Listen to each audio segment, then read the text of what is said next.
cat got your tongue?" Senator John Kennedy asked mildly, his Louisiana drawl softening the sharp edge of the question.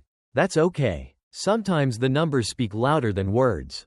And these numbers," he gestured to the thick folder before him, "they're screaming." The hearing that was supposed to cement Nancy Pelosi's legacy as an elder stateswoman defending free markets had, in just under an hour, transformed into her political funeral. It should have been her moment of triumph. Instead, it became her Gethsemane. All because she made one fatal mistake. She underestimated the gentleman from Louisiana. The Senate Banking Committee hearing room buzzed with anticipation. C-SPAN cameras adjusted their angles, ready to capture what promised to be a defining clash over the Honest Act, proposed legislation with the simple, yet revolutionary, goal of banning members of Congress from trading individual stocks. The morning sun streamed through the tall, arched windows, illuminating the rich wood paneling of a chamber where financial titans and political powerhouses had crossed swords for generations. Today felt different, though. Today felt personal. Nancy Pelosi entered the room not just as a witness, but as returning royalty. At 84, the former speaker moved with the ingrained confidence of someone who had wielded immense power for so long that deference felt less like courtesy and more like her birthright. Her perfectly tailored Hermes suit caught the light, a subtle armor of wealth and status. She made her way to the witness table, pausing to offer practiced, regal nods to supporters in the gallery. Behind her, a phalanx of aides, young, sharp, carrying briefcases and tablets, stood ready. A mobile command center prepared to supply talking points for any conceivable contingency. This was Pelosi in her element, the center of attention, the master legislator, ready to educate the less enlightened. Across the room, Senator John Kennedy of Louisiana sat with his committee colleagues. His posture relaxed, almost casual. The 73-year-old adjusted his simple reading glasses and shuffled a few papers with the unhurried manner of a small-town lawyer preparing for a routine deposition. His gray hair was slightly mussed. His suit respectable but not ostentatious, the carefully cultivated image of a regular guy. Albeit one who happened to hold degrees from Vanderbilt, Virginia Law, and Oxford University, England. He was the embodiment of the "ah shucks" highly educated Southern gentleman, a persona that often lulled opponents into a false sense of security. Pelosi was about to learn, far too late, that the Oxford intellect was far more dominant than the Louisiana drawl. "The gentle lady from California is recognized," the committee chairman announced, setting in motion what would become one of the most devastating, meticulously planned political takedowns in modern congressional history. Pelosi cleared her throat and launched into her prepared remarks, her voice resonant with decades of command. "Thank you, Mr. Chairman. I appear before you today to address what I can only describe as an un-American assault on the free market principles that have made our nation great." She held up the bill. The so-called Honest Act is nothing more than performative politics, designed to score cheap points with voters who don't understand how capitalism works. The condescension was immediate, palpable. This wasn't a debate, it was a lecture. Several Democratic senators shifted uncomfortably. Banning congressional stock trading had significant popular support, even among their base. But Pelosi, embodying the old guard, pressed on, her voice gaining strength, shifting into a defense of her own legacy. "For decades, I have served this nation with distinction. I have broken glass ceilings, led historic legislative victories, and always, conducted myself with the highest ethical standards." Then came the pivot, the attack. "Yet now we have senators, like Mr. Kennedy here." She gestured dismissively in his direction, barely glancing at him, who would rather engage in baseless class warfare than address the real issues facing American families. Kennedy's expression remained placid, almost serene. He continued making careful notes on his legal pad in his deliberate, neat script. Those who knew him well, however, might have noticed the slight tightening around his eyes, the almost imperceptible narrowing of his focus. He was listening, intently. "Let me be clear," Pelosi continued, her voice rising, feeding off her own perceived righteousness. "Senator Kennedy represents everything wrong with the new Republican Party. A Trump sycophant who plays a folksy character on TV while carrying water for the extreme MAGA agenda." She ticked off her grievances. "He pretends to be a populist. But where was he when we were fighting for working families? Where was he when we passed the Affordable Care Act? Where was he when we saved the economy from Republican destruction? The gallery erupted in applause from Pelosi's supporters. She basked in it, raising her chin slightly, the picture of aggrieved nobility. This bill, she said, waving the copy of the Honest Act as if swatting away a fly, is nothing but political theater from a senator who would rather pose as a country lawyer than do the hard work of governance. Mr. Kennedy talks with his affected drawl, quotes his little sayings, pretends to be a simple man from Louisiana. But we know what he really is. Another millionaire protecting his wealthy friends while pretending to care about the common people. She turned, finally, to face Kennedy directly, her eyes blazing. You, sir, are a fraud, a backwater populist who somehow stumbled into the United States Senate and now wants to destroy the free market system that allows Americans to build wealth and prosperity. She leaned forward, accusing. You claim to care about corruption? Where were you when your president was violating the emoluments clause every single day? Where were you when he was enriching himself at taxpayer expense? The attack was deeply personal, vicious, and designed to provoke an emotional, defensive reaction from Kennedy. It was a classic Pelosi power play: go for the jugular. Define your opponent, and dominate the narrative through sheer force of will. Kennedy slowly looked up from his notes.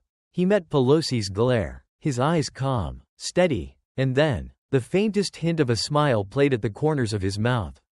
It wasn't mockery. It was something closer to sympathy. Like a seasoned chess master watching an opponent make a critical, predictable error. Pelosi, emboldened by his silence, mistaking his calm for weakness, pressed her attack, walking deeper into the trap. The truth is, Senator Kennedy opposes this bill because he knows it would expose his own financial dealings. How much are you worth, Senator? How did a simple country lawyer acquire such wealth? At least I've been transparent about my success. At least I don't hide behind some ridiculous Andy Griffith routine while enriching myself. She leaned forward, her voice dripping with contempt. You want to talk about stock trading? Let's talk about competence. Let's talk about understanding markets. Let's talk about making smart investments based on public information and decades of experience. But I suppose someone who pretends to be a hick from the bayou wouldn't understand sophisticated financial planning. The personal nature of the attack, the sheer venom, caused several senators to exchange uncomfortable glances.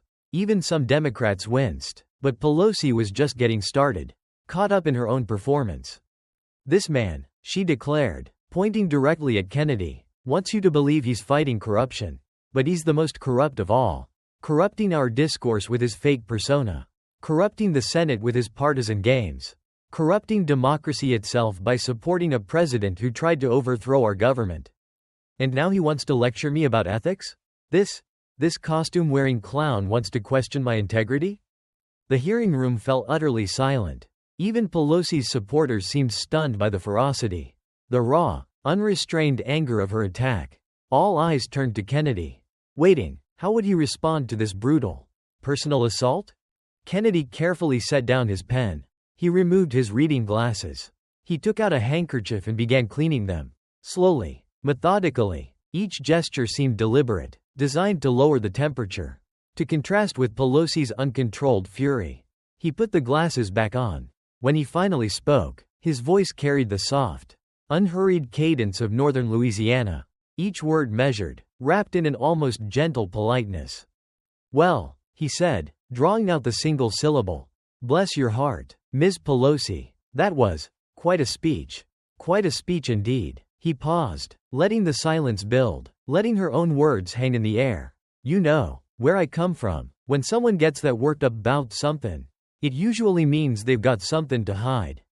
He shuffled his papers slowly, deliberately. Now, you called me a lot of names there. Fraud, clown, costume wearing. He chuckled softly, a sound devoid of malice. My mama always taught me that when folks start name callin', it's 'cause they've run out of facts. But that's okay. He looked up, that mild smile still playing on his lips. I've got plenty of facts. Would you like to hear some? He reached for the first, thick manila folder, the one marked clearly, Pelosi, Trading Records. He opened it. Now, you mentioned transparency and sophisticated financial planning. That's good. That's real good. Because I've got some questions about your financial planning that I think the American people deserve answers to. He looked directly at her. You talked about my wealth. And you're right. I've done okay for a boy from Zachary. But shall we talk about your portfolio? Ma'am, shall we talk about how a public servant, on a government salary, somehow became worth hundreds and hundreds of millions of dollars? Pelosi's face, which had been flushed with anger, suddenly went pale. Kennedy's folder was thick, very thick, and he wasn't smiling anymore. You see, Kennedy continued, his voice still gentle, almost conversational, the calm before the storm. I may talk slow, but I read fast, and I've been reading some fascinating things about your stock trades. Fascinating things indeed. He looked up again. So, if you're done calling me names, maybe we could have an adult conversation about why your investment returns consistently beat every hedge fund on Wall Street. Because that's either mighty impressive, or mighty suspicious. And I think the American people have a right to know which one it is. He opened the folder wider, revealing page after page of financial documents, charts, highlighted transactions. The cameras zoomed in, catching Pelosi's expression, a mask of dawning horror, as she realized this wasn't going to be the easy victory lap she'd anticipated. This wasn't a debate she could win with rhetoric. This was an evidence-based prosecution. And she was the defendant. So, Kennedy said, looking up at her with that same mild, almost sympathetic smile, shall we begin? Perhaps with the Visa IPO of 2008? Because that's a story I think everyone here would find illuminating. The hunter had just become the hunted. The Queen's gambit had been declined. And a devastating counterattack was underway. Everyone in the room could feel it. The carefully constructed facade of Nancy Pelosi, political titan and ethical paragon, was about to be systematically dismantled. Document by damning document. Nancy Pelosi sat frozen at the witness table. Her planned coronation, her defense of the status quo that had served her so well, was rapidly transforming into something far different, far more dangerous. The Oxford-educated gentleman from Louisiana, the one she had just dismissed as a costume-wearing clown, was about to give her, and the watching nation, a brutal lesson in why it's profoundly dangerous to underestimate someone just because they talk slow and smile a lot. The first crack in Pelosi's carefully constructed armor of untouchability came not from a complex derivative or an obscure hedge fund strategy, but from a simple initial public offering, IPO, back in 2008, an IPO that made her family millions while millions of ordinary Americans were losing their homes. Kennedy adjusted his reading glasses and pulled out the first series of documents from his folder, laying them carefully on the desk like a seasoned poker player revealing a winning hand. One damning card at a time. The hearing room remained utterly silent. The only sounds the soft whisper of paper and the almost imperceptible hum of the C-SPAN cameras adjusting their focus. Now, Ms. Pelosi, Kennedy began, his Louisiana drawl making each word sound deceptively like casual conversation between neighbors over sweet tea. Let's travel back to 2008. Remember 2008? His gaze swept the room. That was a tough year for most Americans. Banks failing, homes foreclosing, retirement accounts evaporating. The foundations of our economy seemed to be crumbling. He paused, letting the memory of that national trauma settle. But, he added, his voice still soft, it was a pretty good year for you. Wasn't it, ma'am? He held up the first document, angling it towards the cameras. March 2008, while millions of Americans were watching their life savings disappear, you and your husband received a rather special allocation of Visa IPO shares. He emphasized the word special. Now, most folks, regular folks, they don't get access to hot IPOs before they hit the market. Those shares are usually reserved for big institutions, well-connected insiders. But y'all, he used the familiar plural, subtly linking Nancy and Paul Pelosi as one financial entity. Y'all got 5.000 shares at the initial price of $44 each. That's a $220 investment. Pelosi straightened in her chair, attempting to regain control. My husband is a successful private investor. His decisions are his own. It was the standard deflection, the shield she had used for years. I'm sure he is. Ma'am, Kennedy interrupted gently, cutting off the escape route before she could fully retreat behind it. Mighty successful. But here's what's interesting. He leaned forward slightly, drawing the committee in, at the exact same time, and I mean the exact same time, that this lucrative, exclusive IPO access was granted. Right here in Congress, we were considering something called the Credit Card Fair Fee Act. You remember that bill, don't you, ma'am? As Speaker of the House, you certainly would have. He pulled out another document. This bill would have allowed merchants, small businesses mostly, to negotiate those swipe fees with the big credit card companies. It would have saved consumers and small businesses billions. But, he added pointedly, it would have cost Visa and MasterCard billions in profits. He displayed the next document. This is the legislative calendar from March 2008. The bill was scheduled for markup in committee. It had strong bipartisan support. Consumer groups loved it. Small businesses were practically begging for it. It looked like it was going to sail through. He paused, looking up at Pelosi over the rim of his glasses. His expression one of mild curiosity. And then, it just disappeared. Poof. He made a small vanishing gesture with his hand. Like magic. Never made it out of committee. Never got a vote. The gallery was leaning forward now. Several reporters were typing furiously. The pieces clicking into place. And here's the other magic trick. Kennedy continued, his voice still even. 2 days. 2 days after y'all bought that Visa stock at $44.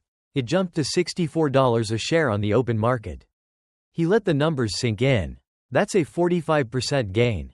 In 48 hours, your $220 investment turned into $320. Just like that. He snapped his fingers softly. The sound unnaturally loud in the silent room. A $100 profit. Most folks work their whole lives, save diligently, play by the rules, and they never see a return like that, let alone in 2 days. This is purely circumstantial. Pelosi began, her voice strained. You're implying. Oh, I'm just getting started, ma'am. Kennedy held up a hand, stopping her again. See, I've got the emails here. He pulled out another set of papers.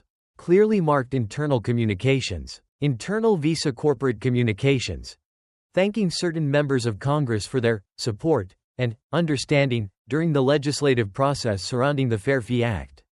He looked directly at Pelosi. Your name, Ms. Pelosi, features rather prominently in those thank you notes. A low murmur ran through the gallery. Even the Democratic senators were looking deeply uncomfortable now. This wasn't just about a lucky trade. This was suggesting direct corporate influence, facilitated by the Speaker's office. But here's the real kicker, Kennedy said, clearly warming to his theme. The country lawyer building his case brick by damning brick. That Credit Card Fair Fee Act? The one that would have hurt Visa's bottom line? It never made it to the House floor for a vote. The person who decides what bills come to the floor, the Speaker of the House, that was you. Ma'am, you controlled the agenda. You decided that bill, despite its bipartisan support, would simply die. He let the accusation hang. Stark and unavoidable. So, let's recap the timeline. A bill threatening Visa's profits is moving through Congress. You, the Speaker, get access to a highly lucrative, restricted Visa IPO. You invest heavily. Suddenly, the bill threatening Visa mysteriously vanishes. Then, the Visa stock explodes, netting your family a quick $100 profit. He looked around the room. Now, where I come from, we have a word for that kind of sequence of events. But I'm too polite to use it in mixed company. Pelosi's face had gone from pale back to flushed. Anger warring with panic. This is McCarthyism. You're taking innocent investments and twisting them into some nefarious conspiracy. Innocent? Kennedy's eyebrows rose slightly. Ma'am, do you know what the statistical odds are of getting a restricted allocation in a hot IPO right before? As Speaker, killing legislation that would directly harm that very company's profits? I had my staff, some smart young folks, calculate it. He paused for dramatic effect. It's about the same as getting struck by lightning, while winning the Powerball lottery, on your birthday, while simultaneously being eaten by a shark. He pulled out a chart. Simple but devastating. But maybe you just got lucky. Maybe your husband is just the luckiest investor in human history. So, let's look at the pattern, shall we? The chart went up on the screens around the room. It showed Pelosi's portfolio performance from 2008 to 2010, the height of the financial crisis. Between 2008 and 2010, Kennedy narrated, the worst financial crisis since the Great Depression. Your family's portfolio gained an astonishing 62%. The S&P 500, the benchmark for the entire market, lost 20% in that same period. The lines on the chart told the story. A bold green line representing the Pelosi portfolio soaring upwards, while a dismal blue line representing the S&P 500 plummeted downwards. You didn't just beat the market, ma'am, Kennedy stated, his voice still deceptively mild. You destroyed it, during a time when average Americans were losing everything. He closed the Visa folder and reached for another, even thicker one, but that, he said, opening the new folder, was just 2008. Should we talk about 2021? Because your husband's trades around the big tech antitrust hearings, well, those are even more interesting. Pelosi gripped the edge of the witness table, her knuckles white. Behind her, one of her aides was whispering urgently to another, likely scrambling to formulate a damage control strategy. But it was too late. The narrative was set. The pattern was emerging. The Oxford gentleman from Louisiana had just drawn first blood, and everyone knew the wounds were deep, having landed a devastating blow with the Visa IPO example. Kennedy now skillfully zoomed out, transforming that single, suspicious trade into the cornerstone of a much larger, more damning edifice. He wasn't just alleging one instance of questionable timing, he was building a case for a pattern of statistically impossible financial outperformance, stretching over years, defying market logic, and strongly suggesting a systemic abuse of privileged information. How does that happen? Kennedy asked, his voice still carrying that mild, conversational tone, letting the brutal numbers from the 2008 to 2010 chart hang in the air. Pelosi's portfolio soaring 62% while the market cratered 20%. How does a public servant, someone whose primary job is legislating and oversight, consistently make investment returns that the most dedicated, highly paid professional money managers on Wall Street would kill for?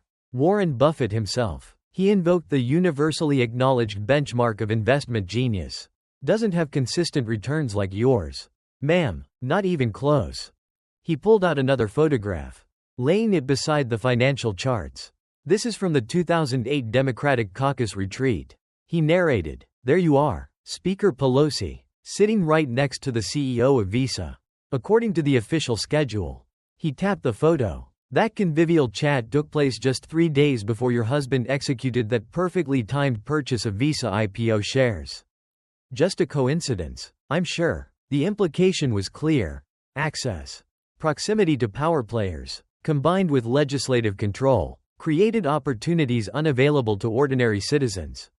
I do not discuss my husband's investments. Pelosi protested again, falling back on her increasingly fragile shield. No, Kennedy acknowledged softly, but let me ask you this. Ma'am, do you and your husband file joint tax returns? Pelosi hesitated, trapped. Yes, but. So his gains are your gains. Kennedy interjected, closing the legal loophole. His wealth is your wealth. Under California community property law, the law of your home state, those stocks, those profits, are half yours. You cannot hide behind the, it's my husband, defense when you are literally, legally, and financially profiting directly from every single one of these trades. He pulled out another thick document. But let's give you the benefit of the doubt again. Maybe your husband isn't just lucky. Maybe he's the single greatest stock picker in the history of the world. Maybe he's got a genuine gift. A sixth sense for the market. The sarcasm was gentle, almost imperceptible, but it stung. So, I had my staff, those diligent young folks, pull the trading records of your colleagues. Both sides of the aisle. Let's see how the average member of Congress does. Shall we? He held up a thick printout, filled with names and numbers. You know what we found? The average member of Congress. He scanned the summary page. Beats the market by about 2 to 3% annually. That's pretty good. Better than average. Probably because, let's be honest, we all have access to economic briefings, industry discussions, maybe a better sense of the legislative wins.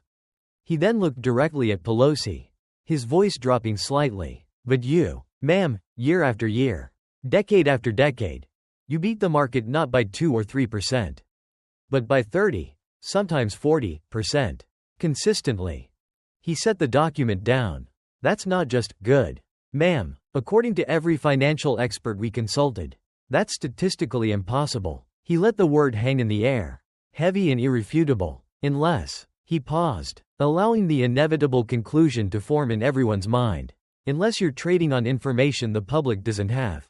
Information about what bills will actually pass. And which will die. Information about what regulations will be enacted. Information about which companies will receive massive government contracts. He leaned forward slightly. The kind of detailed, non-public, market-moving information that flows through the speaker's office every single day. The kind of information that would land anyone else, a corporate executive, a hedge fund manager, a regular citizen, in federal prison if they traded on it. The hearing room was dead silent now. Even Pelosi's most ardent supporters in the gallery had stopped trying to rationalize the weight of the cumulative evidence. The sheer scale and consistency of the outperformance was becoming undeniable. This wasn't just luck. It wasn't just skill. It pointed towards something far more systemic, far more corrupt. Kennedy had successfully established the pattern. Now, he would fill in the details with even more damning examples. Having established the long-term, statistically impossible pattern, Kennedy opened his next folder with the deliberate care of a surgeon preparing for a delicate, yet necessary, operation. The hearing room remained transfixed as he pulled out a series of charts and documents, shifting the focus from the financial crisis era to the more recent, and arguably even more blatant, windfalls derived from big tech stocks. Now, Ms. Pelosi, he began, his tone remaining conversational despite the explosive content he was about to reveal. Let's fast forward to more recent times. The landscape has changed, but the pattern, it seems, remains remarkably consistent. Let's talk about June 18, 2021. He pulled up a brokerage statement on the screens. On that day, your husband exercised call options to purchase 4.000 shares of Alphabet. That's Google's parent company, at a strike price of $1.200 per share. Now, at the time, the stock was already trading around $2.500. He paused, doing the simple math for dramatic effect. That's an instant paper profit of, he pretended to calculate, though the number was clearly prepared, about $5.3 million. On a single trade, exercised on a single day. Gasps rippled through the gallery. $5 million. In one trade, more money than most Americans would see accumulated over an entire lifetime of work. Now, here's what's curious. Kennedy continued, pulling up a legislative calendar alongside the trade confirmation. Just 1 week later, Ms. Pelosi, not a month, not a year, 1 week, the House Judiciary Committee held a critical vote on a package of antitrust bills specifically targeting big tech companies like Google, Amazon, and Apple. Bills that had real teeth. Bills that could have potentially broken up these companies or severely curtailed their market power. Bills that you, as Speaker of the House, had the ultimate power to advance, or to kill. He looked up at Pelosi. That mild, inquisitive expression back on his face. And what happened to those bills? Ma'am? The ones that threatened the very companies your family had just made a massive bet on? He didn't wait for her answer. They went nowhere. They died in committee, never saw the light of day on the House floor. He pointed to a stock chart that appeared on screen. And wouldn't you know it? The tech companies' stock prices, which had been dropping on fears of that very regulation, suddenly, miraculously, recovered. Funny how that works. Pelosi's lawyer leaned over, whispering urgently in her ear. She waved him away impatiently. Those bills didn't have the votes, she stated flatly. Didn't they? Kennedy countered instantly, pulling out another document, because I've got internal whip counts right here, showing there was majority support, including bipartisan backing for several key provisions. I have internal memos from your own Democratic leadership team discussing strategies for passage, acknowledging the bills could pass if brought to the floor. He looked directly at her. But they never got that chance. Did they? They never got a floor vote. And your family had just made $5.3 million betting they wouldn't. He pulled up a new, complex slide on the screens around the room. It showed a detailed timeline. Paul Pelosi's tech stock purchases and option exercises on the top line. and corresponding legislative actions, or inactions, directly below. The correlation was visually stunning. Almost laughably blatant. But maybe Google was just another lucky guess. Kennedy conceded with mock generosity.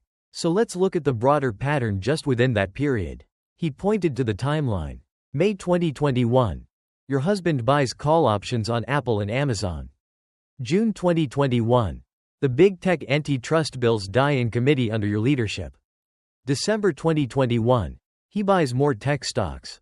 Loading up. January 2022. You publicly announce that regulating big tech is not a priority for the upcoming session. He let the sequence sink in. Every single time, the lucrative trades come right before the legislative action, or inaction, that benefits those specific stocks. It's remarkably prescient. At this point, a young woman in the gallery, clearly a finance student or amateur trader, held up her phone, displaying a brightly colored app interface.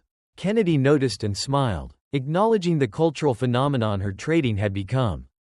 "Ah, I see someone out there has the Pelosi Portfolio Tracker app," he said, drawing laughter from the room. For those who don't know, that's a real app. Several, in fact, apps that let regular folks automatically copy Ms. Pelosi's husband's trades in real time.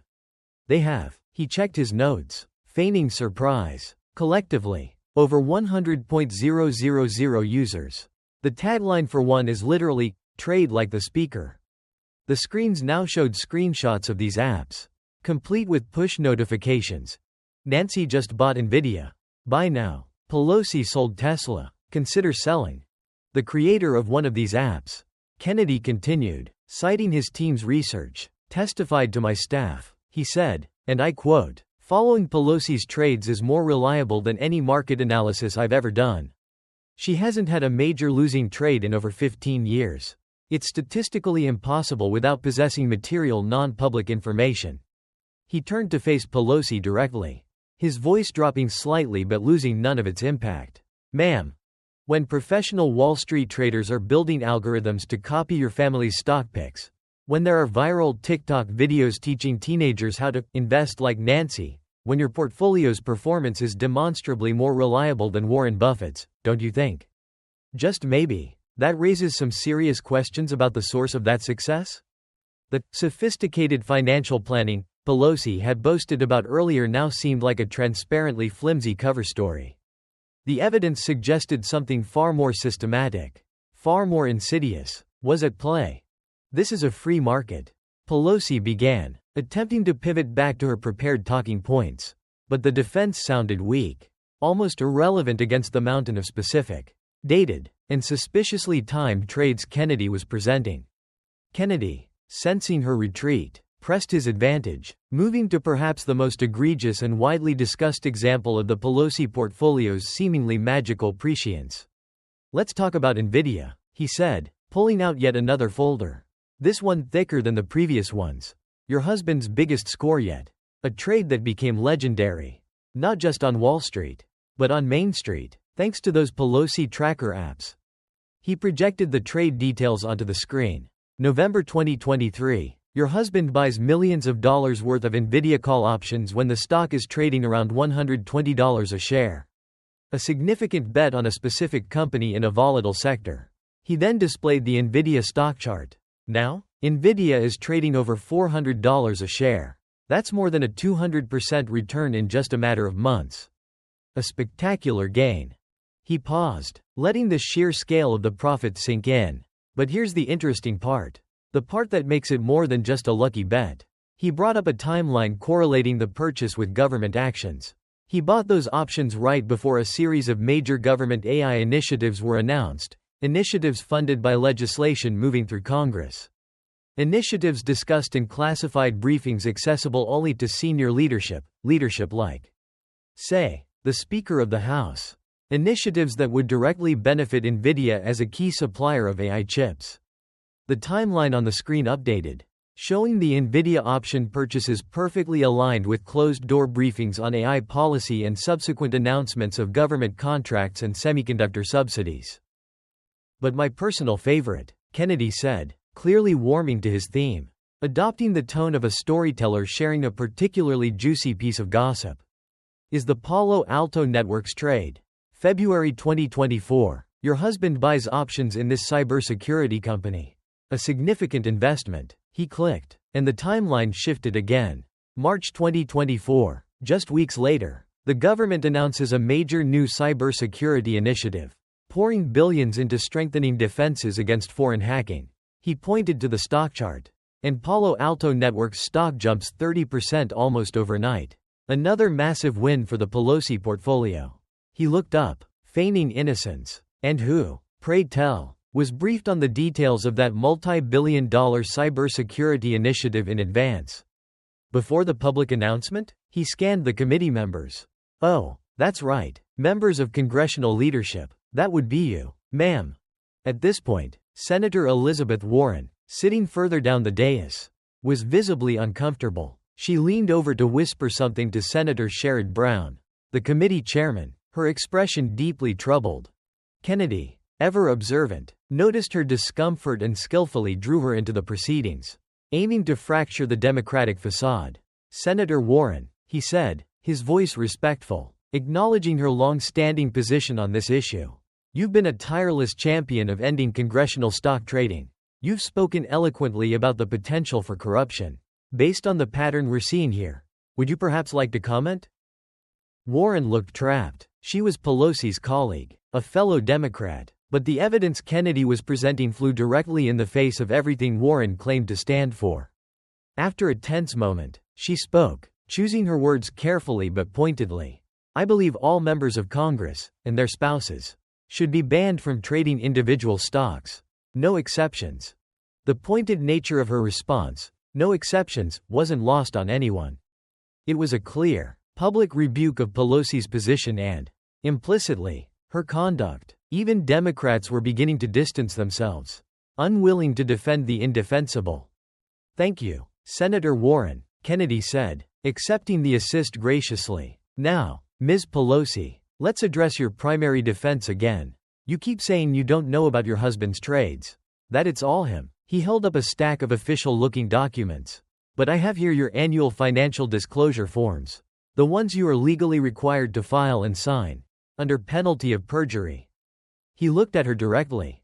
Are you telling this committee, under oath, that you signed these complex financial documents, detailing millions upon millions of dollars in transactions, without actually reading them? Without having any idea what's in them?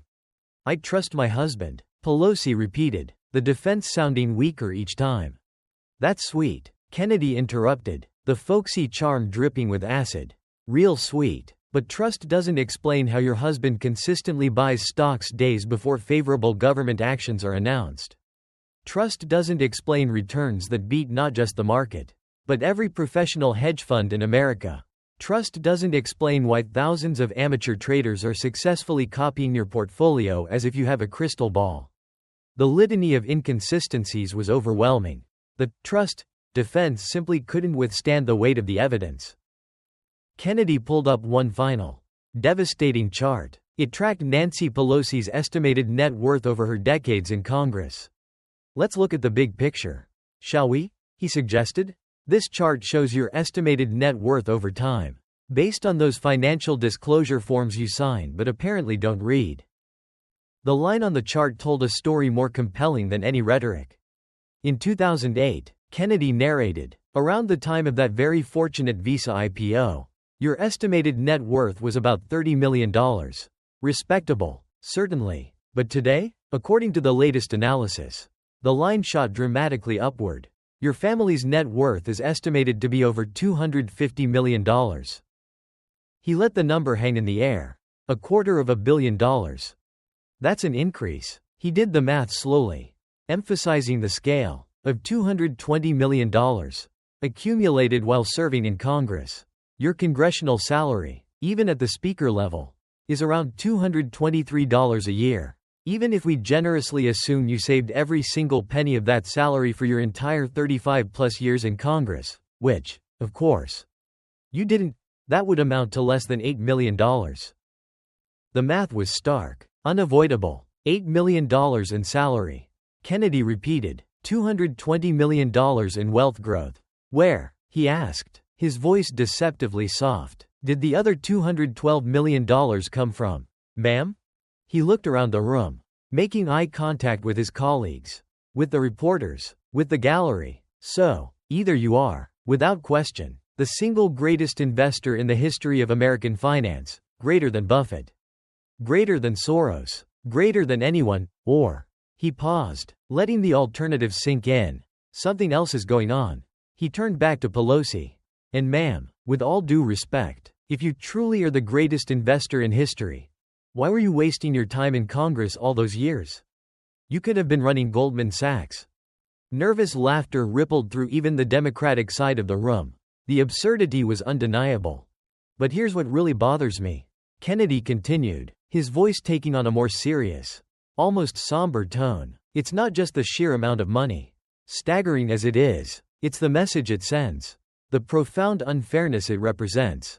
He gestured towards the gallery, towards the cameras. We've got young people in this country buried under student loan debt, unable to afford homes, delaying starting families. We've got working folks struggling to pay for groceries and gas, watching their savings get eaten away by inflation. They're told constantly, work hard, play by the rules, be patient. Then, his voice hardened. They see you, a member of Congress, making millions upon millions of dollars on stock trades timed perfectly, magically, with legislation that you control. Trades that look suspiciously like you're playing with a stacked deck. He gestured again to the gallery, where several young people were nodding emphatically. One held up a homemade sign. Why is her 401k worth $250 million and mine is $30,000? There is an entire generation out there. Ma'am, Kennedy said, his voice filled with genuine concern, that is losing faith in our system. They look at Washington, and they see a rigged game. They see the powerful enriching themselves while everyone else struggles to get by. And when they look at your trading record, when they see these impossible returns, what are they supposed to think? Ms. Pelosi? What conclusion can they possibly draw, other than the system is rigged against them?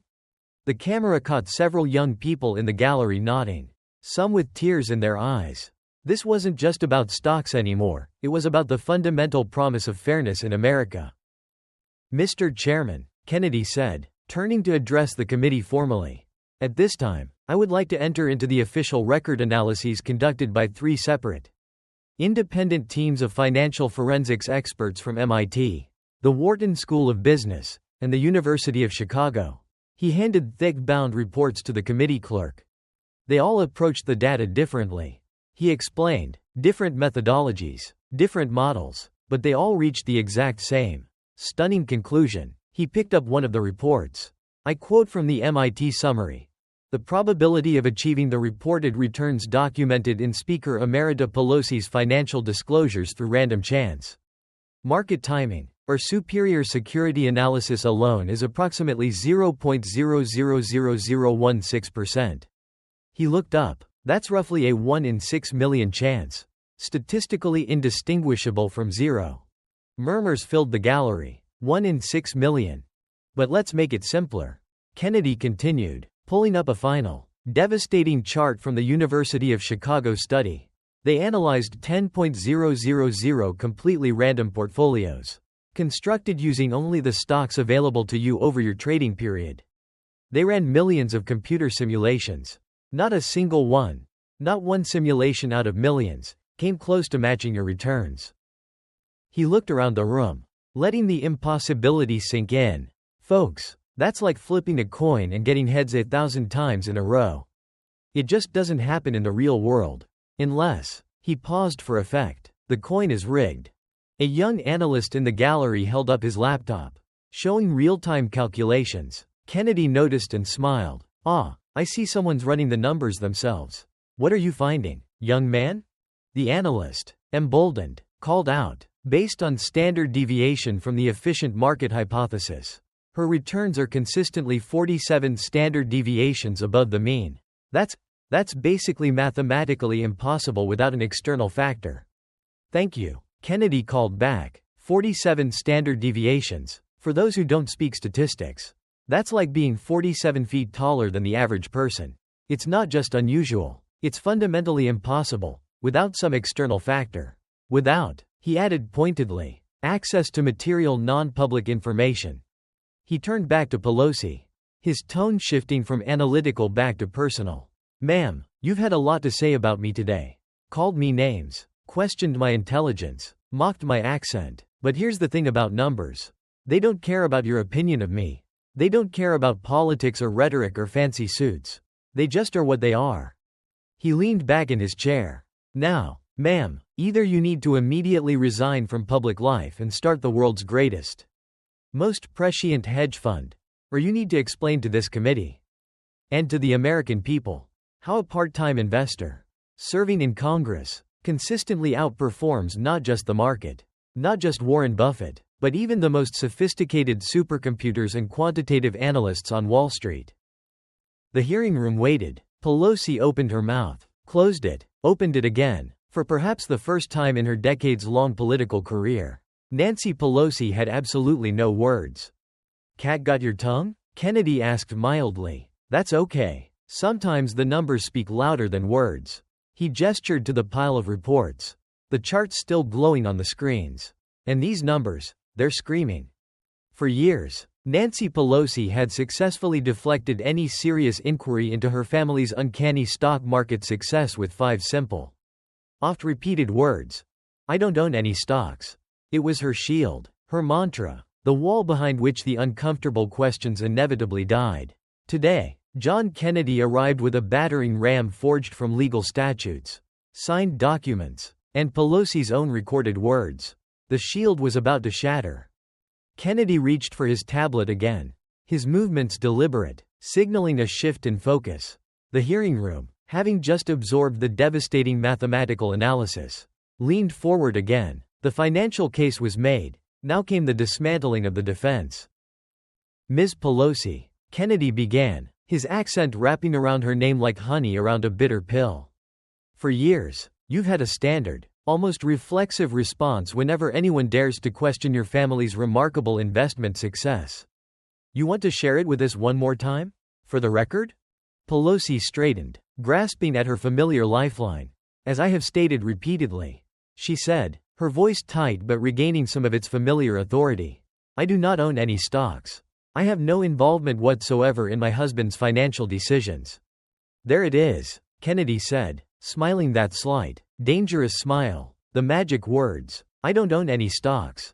You've said it so many times. It's almost become your political catchphrase. Like, where's the beef? Or perhaps more aptly, he added, twisting the knife, I did not have sexual relations with that woman. Nervous laughter rippled through the gallery. The comparison was brutal, but effective. Let's watch you say it a few times. Shall we? Kennedy touched his tablet, and the screens around the room came to life with a rapid-fire compilation video. CNN, 2019, Pelosi, looking stern. I don't own any stocks. MSNBC, 2021, Pelosi, dismissive. I have no involvement in my husband's investments. 60 Minutes, 2022, Pelosi, slightly irritated. I don't own any stocks. Press Conference, 2023, Pelosi, waving away a question. My husband makes his own financial decisions. Fox News, 2024, clip from just weeks ago, Pelosi, exasperated. I don't own any stocks and have no knowledge of his trades. The sheer repetition had an almost hypnotic, yet deeply unsettling, quality. By the end, even Pelosi looked uncomfortable watching her own defiant denials played back to back.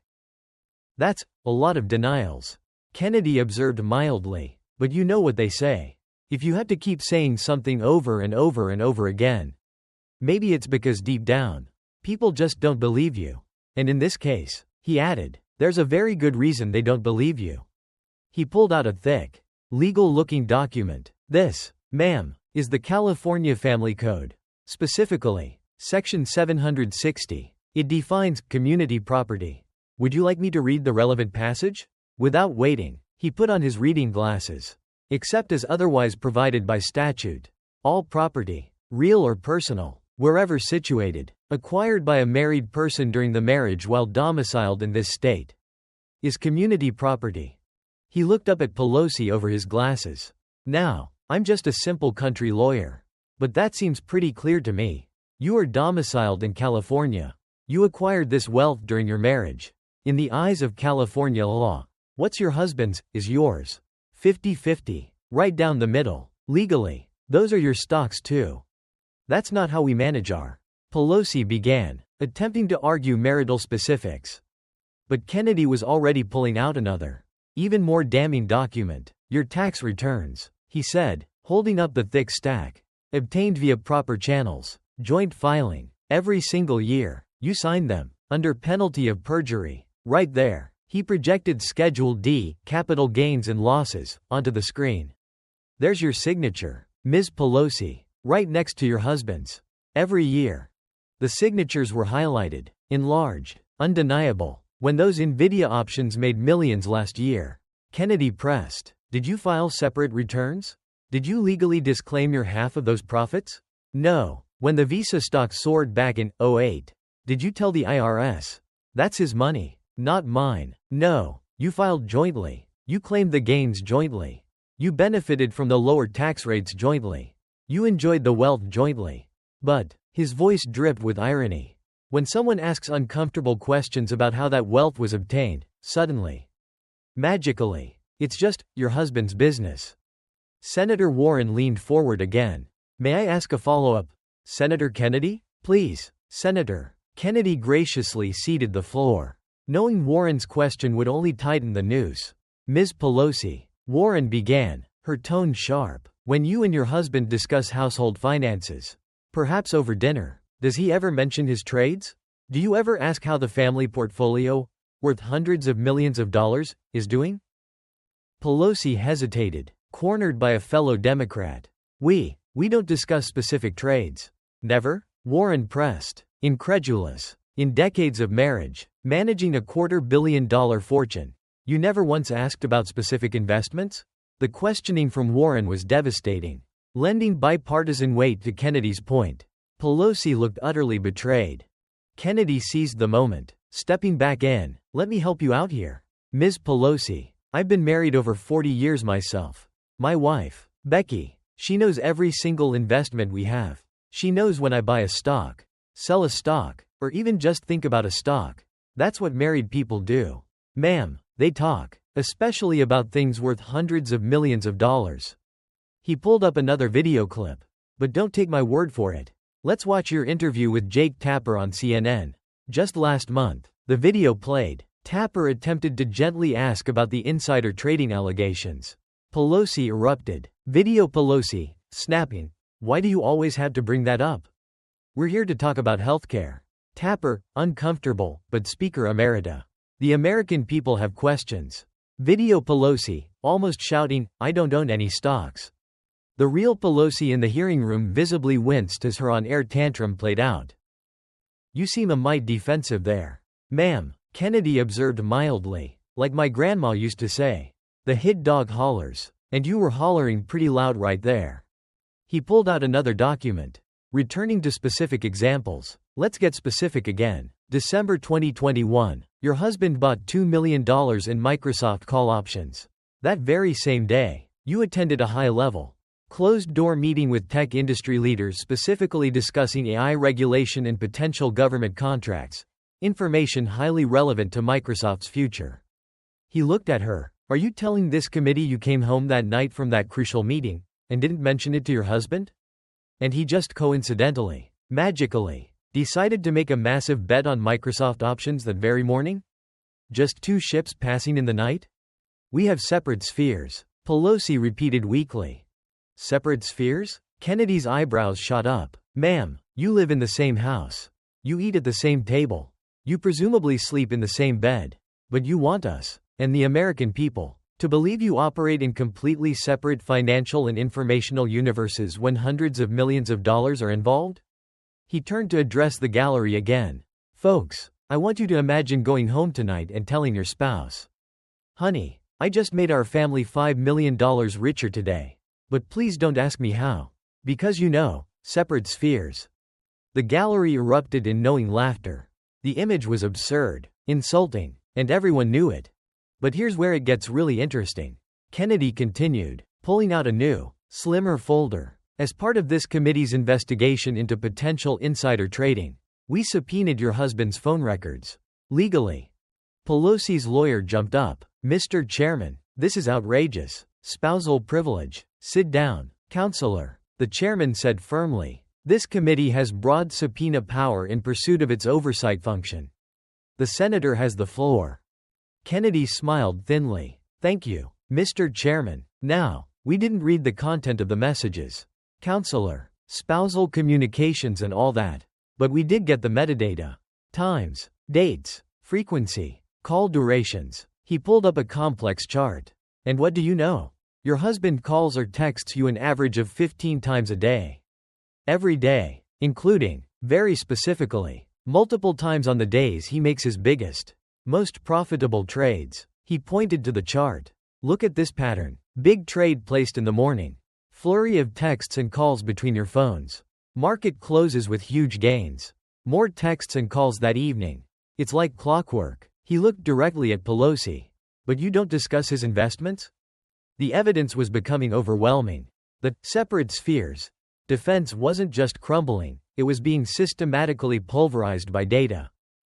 But my favorite piece of evidence, Kennedy said, clearly enjoying himself now, the prosecutor revealing his ace, is this. He played security footage from the Capitol building itself. This is you, Ms. Pelosi, on March 15, 2023, in the members' dining room.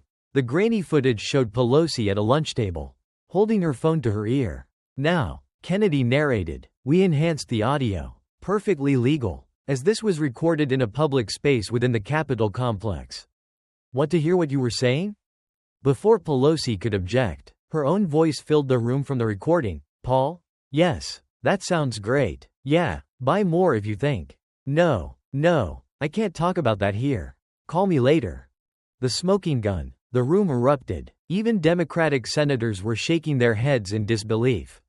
Can't talk about what, Ms. Pelosi? Kennedy asked innocently. The weather? Your lunch plans? Or perhaps the confidential technology committee briefing on semiconductor subsidies you had just attended minutes before taking that call? Pelosi's face had gone from red to white and back to red again. Her carefully constructed defense, the shield she had hidden behind for decades, was in absolute ruins. The truth is, ma'am, Kennedy said, his voice becoming more serious, dropping the folksy charm. This whole, I don't own any stocks routine is insulting. It's insulting to this committee. And it's insulting to the intelligence of the American people. You are worth $250 million. That wealth was accumulated almost entirely during your time in Congress, largely through stock trades that defy statistical probability. It's in accounts you legally share with your husband under California law. You sign the tax returns acknowledging the profits. You benefit directly from the wealth generated. But when anyone asks legitimate questions, suddenly, you're just an innocent bystander with no knowledge and no involvement. He leaned forward, his voice low but intense. Ma'am, the American people aren't stupid. They know a dodge when they see one. And this, I don't own stocks line, it's the biggest, most transparent dodge in Washington. And that, he added wryly, is saying something. The chapter was drawing to a close. But Kennedy had one more dagger to twist. Oh, I almost forgot, he said, as if remembering a minor detail. Pulling out a final, single sheet of paper. This is a sworn affidavit from a former senior member of your congressional staff. Provided to this committee last week. He read, the speaker regularly discussed market conditions and specific sectors in senior staff meetings. Particularly around legislative initiatives, she would often make comments like, this would be a good time to be in tech stocks. Or, the pharmaceutical sector looks significantly overvalued right now given the upcoming regulatory push. He looked up at Pelosi, his eyes locking with hers. Still want to claim you have no involvement and no knowledge of investments? Ma'am? The hearing room sat in stunned silence. The husband defense hadn't just crumbled. It had been utterly obliterated, exposed as the sham everyone long suspected it to be. Ms. Pelosi, Kennedy said quietly, his voice carrying a note of finality. My mama taught me that the truth will set you free. Maybe, just maybe, it's time you tried it. What happened next shocked everyone. including perhaps Kennedy himself. The meticulous, evidence-based destruction of Nancy Pelosi's defenses hadn't just silenced her, it had ignited a rebellion within her own party. The hearing room, which had taken on the somber quality of a funeral parlor, suddenly crackled with electric energy. The air thick like before a thunderstorm. Kennedy sat back, his folders closed, his case complete, but the reckoning was just beginning. Senator Elizabeth Warren was the first to move. The Massachusetts Democrat, whose entire political brand was built on fighting financial corruption, slowly rose. "Mr. Chairman," her voice cut through the silence, "I request permission to make a statement." The chairman nodded, looking surprised. "I have spent my career," Warren began, her voice ringing with moral authority, "fighting against the corruption that benefits the wealthy at the expense of working families." She looked directly at Pelosi, her expression one of profound disappointment. I will not, remain silent when that corruption comes from within our own ranks. What we've heard today isn't just troubling, it's damning. It's everything I came to Washington to fight against." Pelosi looked as though she'd been physically slapped. Warren continued, "For years, I've introduced legislation to ban stock trading by members of Congress. And for years, I was told it wasn't a priority. Now I know why. The person setting the priorities was making millions from the very system I was trying to reform." She pulled out her phone. "I am tweeting right now. No one is above the law. The Honest Act must pass. No exceptions. No excuses. No more insider trading. Period." The sound of her typing echoed. Seconds later, phones throughout the gallery buzzed. Senator Josh Hawley stood next. "Mr. Chairman, my Honest Act now has 47 co-sponsors. Including," he checked his list, "23 Democrats. And based on the texts I'm getting, that number is climbing." As if on cue, Senator John Tester, a moderate Democrat from Montana, stood. "Add my name. What I heard today sickens me. This is corruption. Plain and simple." One by one, the dam broke. Bob Casey, DPA. "The people deserve leaders who serve them, not their portfolios." Tammy Baldwin, DWI. "Working families deserve better than leaders using public service for private gain." Even leader Chuck Schumer felt compelled to speak, albeit cautiously. "These are serious allegations requiring serious investigation." Pelosi sat isolated, watching decades of power evaporate. Her staff texted frantically, but it was like trying to hold back the ocean. Kennedy watched, not with triumph, but with a grim sadness. "This isn't a happy moment," he said quietly, "but this is bigger than any one person. It's about whether we're a government for the people or for the insiders." His phone buzzed. He smiled slightly. "Well, look at that. The Pelosi Tracker app just suspended trading, pending congressional investigation. Even the algorithms know when the jig is up." The gallery grew restless. A young woman stood up. "My name is Ashley Martinez. I'm 26, $50 in student debt, working 2 jobs, seeing leaders get rich while telling us to trust the system. It's why my generation has lost faith." Security moved towards her, but Kennedy raised a hand.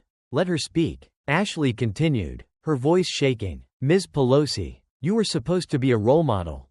You've betrayed every young woman who looked up to you." Another voice. "I'm Tom Chen, Robert's son. While you made millions on Visa, my parents lost their home. My mom cried every night. My dad took a second job at 68. And for what? So you could add another million?" The human cost was now impossible to ignore. Senator Rick Scott stood, holding letters. Over 1,000 constituents demanding action. Teachers, nurses, veterans, people who play by the rules. He read heartbreaking excerpts, each a dagger to Pelosi's claims of public service. Kennedy pulled out one last document. A statement from the California Democratic Party leadership. Sent an hour ago. He looked at Pelosi. She stared at the table.